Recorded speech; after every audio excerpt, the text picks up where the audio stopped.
Hello traders, welcome to aspiring Indian trader YouTube channel. आज के दिन मैंने यहाँ पे 3 ट्रेड्स लिए थे। फर्स्ट ट्रेड में मैंने यहाँ पे ब्रेक इवन में मैंने अपना एग्जिट ले लिया। एंट्री किया था 12:02 में। 12:14 में मेरा यहाँ पे ट्रेल स्टॉप लॉस हिट हो गया। मैंने 356 में मैंने एंट्री किया था। 356 को ही मेरा यहाँ पे एग्जिट हुआ। ट्रेडर्स, फर्स्ट ट्रेड में मैंने अपना सेल साइड का एंट्री इस कैंडल में बनाया था। हमारे पास यहाँ पे कल का ये मेजर सेल ऑफ था। उसके बाद मार्केट ने यहाँ पे थोड़ा बहुत रिट्रेसमेंट किया। मार्केट यहाँ पे फिर से यहाँ पे नीचे आया। इस जोन का मार्केट ने क्लियर ब्रेकडाउन नहीं किया है। इस ये जो लेवल है, इस लेवल का मार्केट ने यहाँ पे क्लियर ब्रेकडाउन नहीं किया है। यहाँ पे मार्केट ने एक स्ट्रॉन्ग अप मूव हमें दिखाया है, पर यहाँ से अगर मार्केट को ऊपर जाना था तो मार्केट को यहाँ ज्यादा टाइम स्पेंड नहीं करना चाहिए आइडियली, क्योंकि अगर यहाँ पे थोड़ा टाइम ज्यादा स्पेंड करेगा तो यहाँ बायर्स घुसने का प्रोबेबिलिटी बढ़ जाएगा। तो मुझे लगा क्योंकि यहाँ पे टाइम स्पेंड जो कर रहा है मार्केट, वो ज्यादा टाइम स्पेंड कर रहा है और ऑलरेडी हमारा यहाँ का जो स्टॉप लॉसेस है, यहाँ पे और लोगों ने भी बाइंग पोजिशन अपनी बनाई होंगी। ठीक है, यहाँ पे अच्छे खासे बाइंग पोजिशन अवेलेबल होगा। इस चीज को ध्यान में रख के मैंने, जब मार्केट यहाँ पे टाइम ज्यादा स्पेंड कर रहा था, तो मैंने यहाँ पे अपना सेल डायरेक्शन में मार्केट में एंट्री बनाया। तो आप अगर यहाँ पे मेरा फर्स्ट एंट्री देखो, मेरा एंट्री प्राइस था अराउंड 356। लगभग इस लेवल में मैंने इस कैंडल में एंट्री बनाया। उसके बाद मार्केट मेरे डायरेक्शन में मूव किया था। मार्केट ने अराउंड 47-48 पॉइंट्स के आसपास यहाँ पे मेरे डायरेक्शन में मूव किया।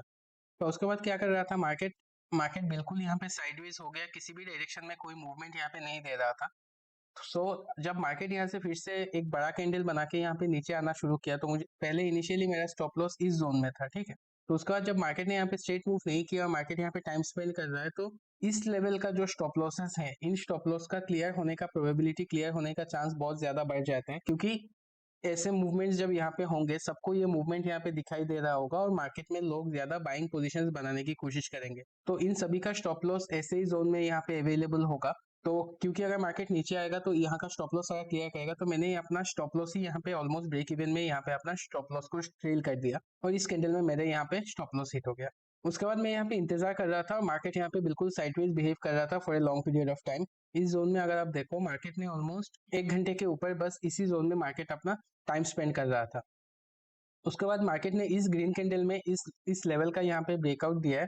ये जो लेवल है, इस लेवल का मार्केट ने यहाँ पे ब्रेकआउट किया। मार्केट ने जब इस लेवल का अपना ब्रेकआउट दिया है, तो मुझे लगा कि मार्केट ने इन सभी सेलर्स जो सेलिंग पोजीशन में बनाए हुए हैं, इनका मार्केट ने यहाँ पे स्टॉप लॉस हिट कर दिया है। तो आइडियली मुझे लगा मार्केट को ये जो प्रीवियसली जो लेवल रेजिस्टेंस के हिसाब से बिहेव करेगा, वही अभी सपोर्ट के हिसाब से बिहेव करेगा और मैंने इस कैंडल में अपना एंट्री बना लिया था।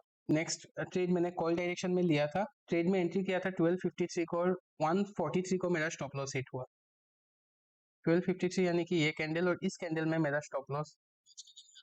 यहाँ पे एंट्री लेने का रीजन, अगर हम बड़े टाइम फ्रेम में भी यहाँ पे देखें, यहाँ की बात कर रहा हूँ मैं, तो यहाँ पे हम देख सकते हैं एक बड़ा सा फॉल है। मार्केट रिकवर करने की कोशिश किया, मार्केट फिर से नीचे आया। प्राइस जो है इस जोन में देखिए आप, सारे मूविंग एवरेज से प्राइस यहाँ पे नीचे है। यहाँ पे एक डिसेंट सा ग्रीन कैंडल बनाया और इस कैंडल में मार्केट ने अपना ब्रेकआउट दिया था। इस लेवल का मार्केट ने ब्रेकआउट दिया था। मुझे लगा कि यहाँ से डब्ल्यू पैटर्न फॉर्म होकर मार्केट को ऊपर जाना चाहिए। एटलीस्ट अपना ये जो लेवल है, इस लेवल को मार्केट फिर से टेस्ट करेगा। तो अभी अगर हम छोटे टाइम फ्रेम में आए, तो मुझे इस लेवल का ब्रेकआउट मिला है यहाँ पे। तो मार्केट यहाँ पे नीचे आ रहा था, जब इस लेवल पे आया मुझे लगा यहाँ पे रिट्रेस करेगा। यहाँ पे अपना प्रीवियस रेजिस्टेंस जो था, उस लेवल को मार्केट उस लेवल में सपोर्ट लेकर मार्केट यहाँ से ऐसा मूव करेगा। ठीक है, तो ये मेरा एक्सपेक्टेशन था, पर मार्केट ने ऐसा नहीं किया। मार्केट ने इस लेवल का ब्रेकडाउन दिया है। अब मार्केट ने ब्रेकडाउन दे दिया है, तो हम रैंडमली मार्केट से निकल जाए ऐसा तो बात नहीं है। मेरा स्टॉप लॉस था यहाँ पे, तो मार्केट फिर यहाँ पे साइडवेज बिहेव कर रहा था। यहाँ पे हम आप देख सकते हो निफ्टी 50 ने यहाँ पे अच्छा खासा डिसेंट सा अप मूव किया है, पर बैंक निफ्टी यहाँ पे बिल्कुल साइडवेज हो गया था। यह है हमारा कॉल का चार्ट। तो यहाँ पे मैंने एंट्री किया था 317 प्राइस में। इस प्राइस में मैंने एंट्री किया था। मेरा स्टॉप लॉस था अराउंड इस लेवल पे 262।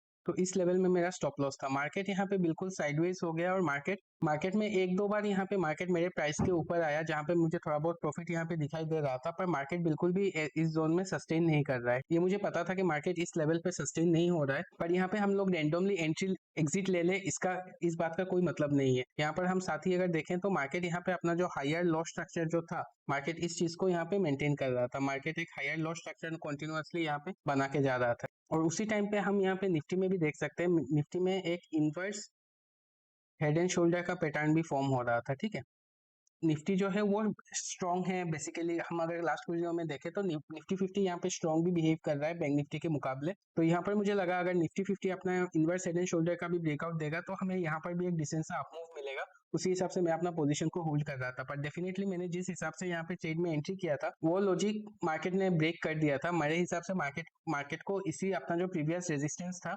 उसी में से सपोर्ट लेके मार्केट को ऊपर जाना चाहिए था। और फाइनली मार्केट आप देख सकते हो मार्केट ने ये जो कैंडल बनाया है वो बहुत ही बड़ा एक कैंडल यहाँ पे बनाया है। बहुत ही वायलेंट एक कैंडल ये कैंडल बन गया था यहाँ पे। ऑलमोस्ट 140 पॉइंट्स का ये कैंडल यहाँ पे फॉर्म हुआ जिसमें मेरा स्टॉप लॉस हिट हो गया। तो मार्केट जब ऐसे ट्रेडर्स बिहेव करता है हम करने को कुछ कर नहीं सकते हैं, पर मार्केट जब यहाँ पे बिल्कुल साइडवेज था और ऐसे वोलेटाइल बिग कैंडल बनाता है तो ये रिटेल ट्रेडर्स या छोटे ट्रेडर्स के लिए ये बहुत एक अनफेवरेबल सिनारियो हो जाता है कि हम अपना स्टॉप लॉस कहीं पर भी रख मार्केट सारा स्टॉप लॉस ही यहाँ पे क्लियर कर देता है ऐसे कैंडल में। और ऐसे कैंडल में ये कैंडल फॉर्म ही होता है जितने सारे मान लीजिए जितने सारे वीक हैंड्स है इन सभी वीक हैंड्स को यहाँ पे क्लियर करने के लिए। नेक्स्ट ट्रेड में मैंने एंट्री किया था 158 को और 2:10 में मैंने यहाँ पे एग्जिट लिया है। इसमें मेरा एंट्री प्राइस था 386 और 487 यानी कि ऑलमोस्ट 100 पॉइंट्स मैंने यहाँ पे कैप्चर किया है। तो उसके बाद मैंने इस कैंडल में अपना सेल साइड का पोजीशन बनाया और इस कैंडल में मैंने अपना एग्जिट ले लिया। अब देखिए ट्रेडर्स, मैं मोस्ट ऑफ द डेज में बोलता हूँ या मैं काफी टाइम में वेट करता रहता हूँ कि अगर ऐसे लेवल का स्टॉप लॉस जब मार्केट में क्लियर हो जाए और एक अच्छा ग्रीन कैंडल बन जाए तब मैं बुलिश डायरेक्शन में एंट्री बनाता हूँ। पर जैसे कि मैं बोलता हूँ कि ये सिर्फ एक रीजन नहीं हो सकता हम बुलिश डायरेक्शन में चले जाए। इस वाले में क्या हुआ ट्रेडर्स, एक बड़ा कैंडल मार्केट ने फॉर्म किया, यहाँ पे एक ग्रीन कैंडल बना, तो ऐसा होते ही क्या होगा मार्केट का यहाँ पे स्टॉप लॉस तो सारे क्लियर हो गए, पर अब यहाँ पे ये जो बड़ा सा वीक बना है यहाँ पे और यहाँ का सारा स्टॉप लॉस क्लियर होने की वजह से सब हर किसी को ही यही बात लगेगा कि मार्केट यहाँ से रिवर्स करेगा। पर मार्केट लोगों को इतना इजी एंट्री नहीं देता है। जैसे कि इतना बड़ा वीक जो मार्केट जब बनता है तो मार्केट में सबको लगता है यहाँ पे वीक हो गया है तो अब मार्केट काउंटर मूव करेगा। तो इसलिए इतना बड़ा वीक बनने के बाद इन जनरली मार्केट क्या करता है उसी डायरेक्शन में मार्केट फिर से एक बार मूव करता है कि न्यू एंट्रीज जिन लोगों ने यहाँ पे नया बाइंग पोजीशन बनाया होगा उनका स्टॉप लॉस हिट करने के लिए मार्केट फिर से नीचे जाता है।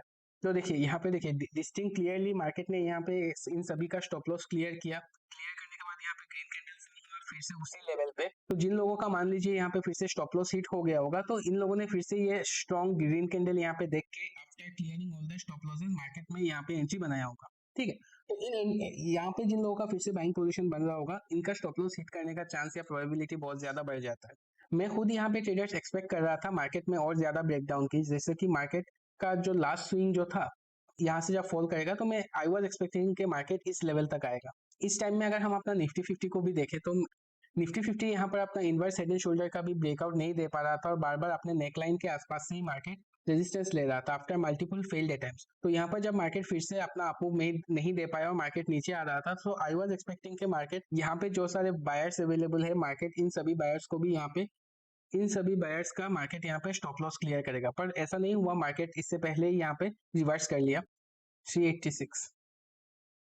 मैंने इस वाले पोजीशन में इस लेवल पे मैंने अपना एंट्री बनाया था, एग्जिट था मेरा 387। ऑलरेडी मैं लॉस में था तो यहाँ पे मैं ज्यादा बड़ा स्टॉप लॉस नहीं दे सकता था। मार्केट यहाँ पे मूवमेंट जो था ये मार्केट का यहाँ पे मूवमेंट थोड़ा स्लो डाउन हो गया था और मुझे यहाँ पे डिसेंट सा एक प्रॉफिट मिल रहा था तो मैंने यहाँ पे अपना एग्जिट ले लिया। यहाँ से एग्जिट लेने के बाद भी मार्केट जब यहाँ पे ऊपर थोड़ा बहुत आया आई वॉज अगेन एक्सपेक्टिंग कि मार्केट आज के दिन यहाँ पे फॉल ही करेगा। ठीक है, क्योंकि जनरली एक्सपायरी के दिन एक चीज माना जाता है कि 1:30 बजे के बाद अगर किसी एक डायरेक्शन में मार्केट ब्रेकडाउन या ब्रेकआउट या ब्रेकडाउन करे so the chances of market moving in the same direction becomes really high.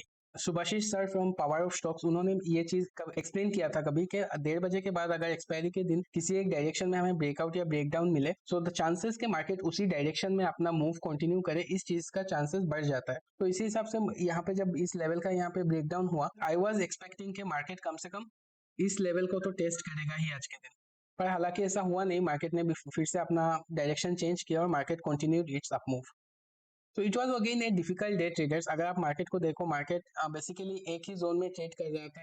ऐसे जोन्स में मार्केट बिल्कुल साइडवेज हो गया था और साइडवेज मार्केट में हम ऑप्शन बायर्स के लिए पैसा बनाना बहुत मुश्किल होता है। आप एक पोजीशन लेते हो, अगर आप अपना स्टॉप लॉस छोटा रखते हो तो स्टॉप लॉस हिट हो जाता है और जब भी एक दो कैंडल ऐसा बनता है जिनमें आपका स्टॉप लॉस या मार्केट बहुत ही ज्यादा वोलेटाइल हो जाता है, ऐसे बड़ा जो कैंडल बनता है उसमें रिटेलर्स का पैसा नहीं बनता है। ज्यादातर टाइम रिटेलर्स ऐसे कैंडल्स में लॉस ही करते हैं क्योंकि ये जो कैंडल फॉर्म होता है इसमें कोई इतना लॉजिक नहीं होता है या आप जो सारी चीजें सीखते हो मार्केट का स्ट्रक्चर बोल लो, कैंडलस्टिक बोल लो, मूविंग एवरेज से दूर है, पास है, तो ऐसा कैंडल इन सभी चीजों को वायलेट कर देता है। तो ऐसे में डिसीजंस भी काफी रॉन्ग होता है और मार्केट का जो मूवमेंट है वो प्रेडिक्ट करना मुश्किल हो जाता है। आज का जो मार्केट स्ट्रक्चर था बेसिकली, तो मुझे ये स्ट्रक्चर बहुत ही डिफिकल्ट लगा। अगर आपने आज के दिन ट्रेडिंग किया है तो बताना कि आपका एक्सपीरियंस कैसा था और आपको ऐसा मार्केट में डिफिकल्टी होती है कि नहीं। ट्रेडर्स, अगर आपके पास कोई सजेशन हो, कोई फीडबैक हो, काइंडली कमेंट, और अगर आपको चैनल का कंटेंट अच्छा लगे kindly subscribe the channel. Thank you traders, thank you so much.